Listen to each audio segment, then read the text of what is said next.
Derita obesitas hingga 200 kg, seorang dokter umum di Buleleng, Bali dievakuasi dengan alat berat.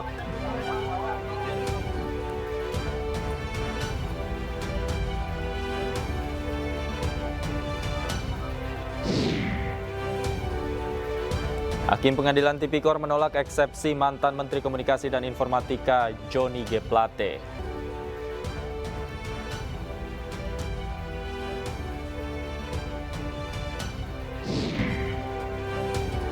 Wali Kota Surakarta, Gibran Rakabuming Raka, siap menjalani tugas pertamanya sebagai juru kampanye Ganjar Pranowo.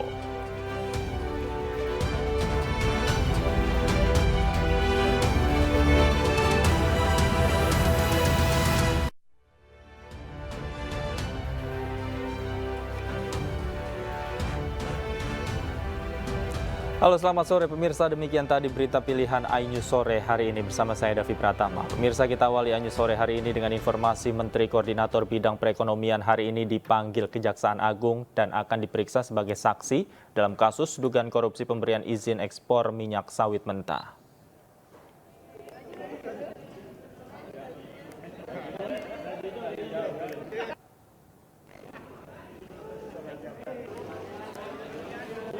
Kepala Pusat Penerangan Hukum Kejaksaan Agung, Ketut Sumedana mengatakan Erlangga Hartarto diperiksa guna mendalami prosedur penerbitan izin, kebijakan hingga pelaksanaan ekspor CPO. Selain itu, Ketut mengatakan pemeriksaan juga dilakukan berkaitan dengan perbuatan melawan hukum yang sudah terbukti dilakukan para terpidana sebelumnya. Dalam kasus ini, Kejaksaan Agung terbaru menetapkan 3 perusahaan, yakni Wilmar Group, Permata Hijau Group, dan Musimas Group sebagai tersangka korporasi pada 16 Juni 2023. Mudah-mudahan sesuai dengan rencana beliau bisa hadir dalam rangka memberikan keterangan sebagai saksi dalam perkara CPO, ya, yang sudah kita tetapkan 3 korporasi sebagai tersangka. Ya. Ini berdasarkan putusan Mahkamah Agung yang sudah mempunyai kekuatan hukum tetap. Ya, oke. Kaitannya apakah beliau memberikan izin terkait dengan? Tentu terkait dengan ya pertama perbuatan melawan hukum yang sudah terbukti dari beberapa terpidana sebelumnya. Ya. Yang kedua justru juga terkait dengan proses prosedur perizinan, ya, kebijakan. Terkait juga pelaksanaan kegiatan ekspor import, ya, ekspor CPO ini, ya, ini yang kita dalami dari beliau. Dan untuk mengetahui situasi terkini terkait pemeriksaan Menko Perekonomian Erlangga Hartarto sebagai saksi terkait kasus dugaan korupsi pemberian fasilitas ekspor minyak mentah, kami telah terhubung dengan rekan kami Galuh Pandu di Gedung Kejaksaan Agung Republik Indonesia. Selamat sore. Galuh, seperti apa jalannya pemeriksaan terhadap Erlangga Hartarto hari ini?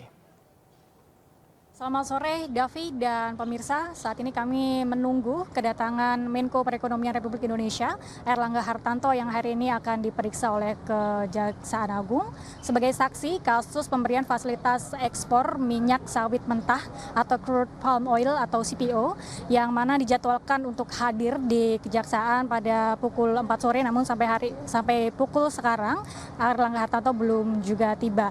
Dan kami masih akan menunggu untuk sementara materi yang akan diperiksa nantinya berkaitan dengan kebijakan, kemudian juga pelaksanaan tata cara ekspor dan impor, juga berkaitan dengan hal-hal yang berkaitan dengan kasus dugaan korupsi pemberian fasilitas ekspor minyak sawit mentah atau CPO. Dan sebagai informasi bahwa pada periode 2001-2022 Mahkamah Agung atau Kejaksaan Agung juga telah melakukan penyidikan terhadap kasus tersebut, yang kemudian pada 15 Juni 2023 menetapkan 3 tersangka yang merupakan korporasi, yakni diantaranya adalah Wilmar Group, kemudian ada pula beberapa korporasi lainnya, dan sudah ditetapkan 5 terdakwa dari 3 korporasi tersebut yang merupakan jajaran pejabat dari 3 korporasi, mulai dari manajer hingga komisaris, serta ada pula pejabat eselon 1 dari Kemendak serta satu pihak swasta lainnya. Dan akibat dari perbuatan kasus korupsi tersebut merugikan negara senilai 6,47 triliun rupiah, yang mana kemudian para terdakwa juga disangkakan atau diancam dengan pidana sekitar 4 sampai 6 tahun penjara. Demikian, Davi. Baik, terima kasih Galuh Pandu atas laporan Anda langsung dari Gedung Kejaksaan Agung Republik Indonesia. Selamat bertugas kembali. Sementara itu, Hakim Pengadilan Tipikor menolak eksepsi mantan Menteri Komunikasi dan Informatika Joni Plate. Sidang kasus korupsi proyek BTS 4G akan dilanjutkan pada pekan depan.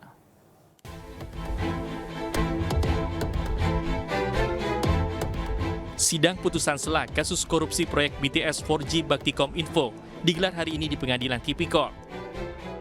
Dalam putusannya, Hakim menolak seluruh eksepsi mantan Menteri Komunikasi dan Informatika Joni Gerard Plate.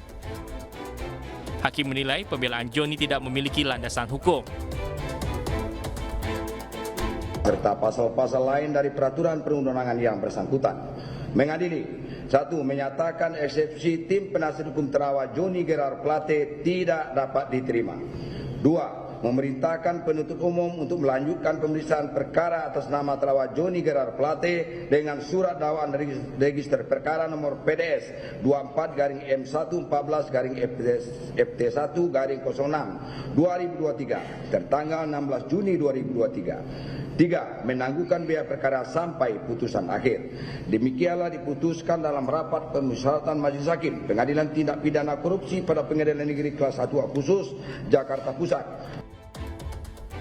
Selain Plate, Hakim juga menolak eksepsi 2 terdakwa lain. Kedua terdakwa itu adalah ex-direktur utama Baktikominfo Anang Ahmad Latif dan tenaga ahli Human Development Universitas Indonesia Yohan Suryanto. Sebelumnya, jaksa mendakwa para terdakwa memperkaya sejumlah pihak termasuk Joni G. Plate sebanyak 17 miliar rupiah.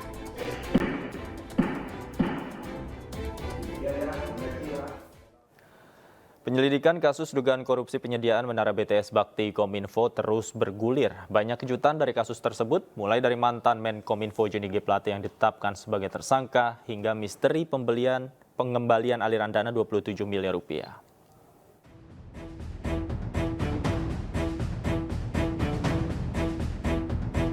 Satu persatu, kasus korupsi BTS 4G Kominfo terkuak setelah mantan Menteri Komunikasi dan Informatika Joni G. Plate ditangkap Kejaksaan Agung atas dugaan korupsi penyediaan menara BTS Baktikominfo, di mana mantan Menkominfo Joni G. Plate didakwa menerima uang sebesar 17 miliar 848 juta 308 ribu rupiah.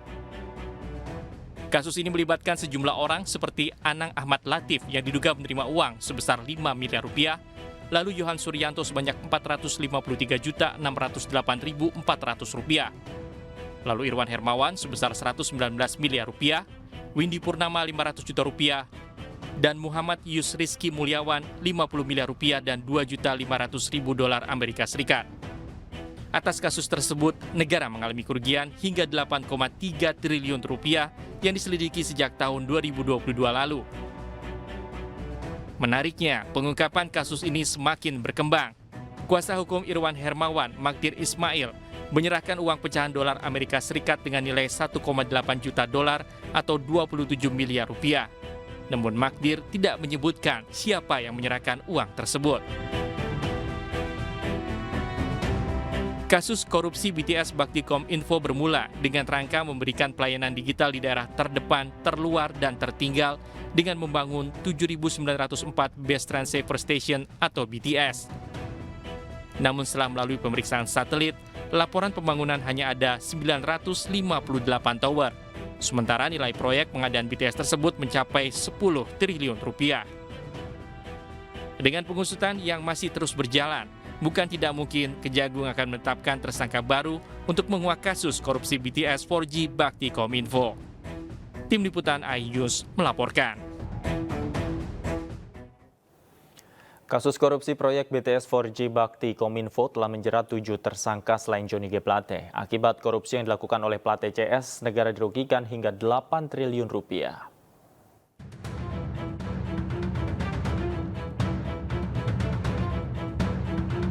Kasus korupsi proyek BTS 4G Baktikominfo terungkap usai Kejaksaan Agung bersama dengan PPATK menelusuri aliran dana dalam dugaan korupsi proyek BTS 4G yang digarap Baktikominfo.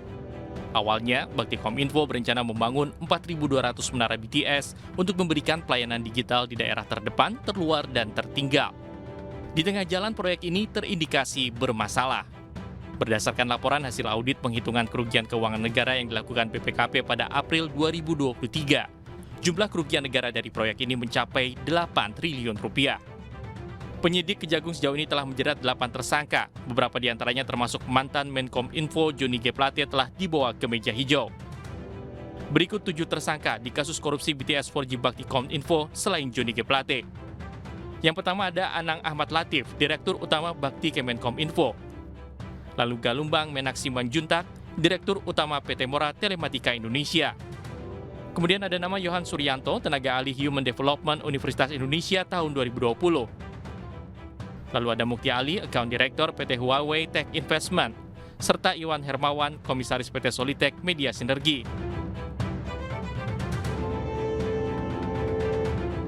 Kemudian ada nama Windy Purnama, tersangka dari pihak swasta yang merupakan orang kepercayaan tersangka Irwan Hermawan dan menjadi penghubung dengan pihak-pihak tertentu.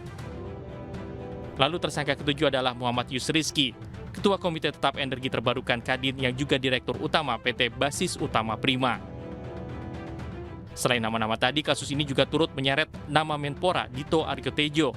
Senin 3 Juli lalu, Dito diperiksa sebagai saksi terkait dengan pengembangan berita acara pemeriksaan terdakwa Irwan Hermawan tentang dugaan adanya aliran uang miliaran rupiah ke 11 nama, termasuk Dito Aryo Tejo.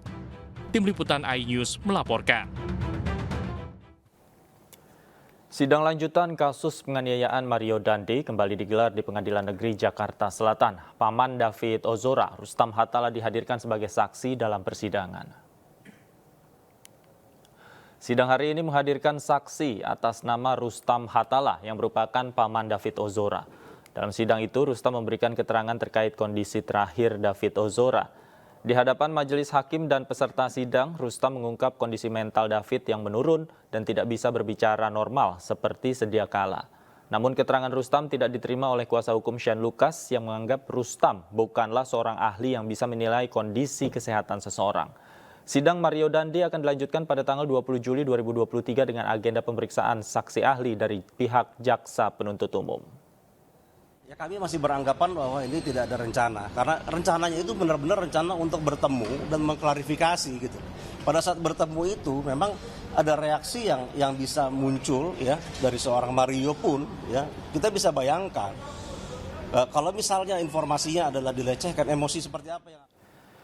Penganiaya istri yang hamil 4 bulan yang videonya viral di media sosial ditangkap di salah satu apartemen di kawasan Bandung. iNews Sore segera kembali.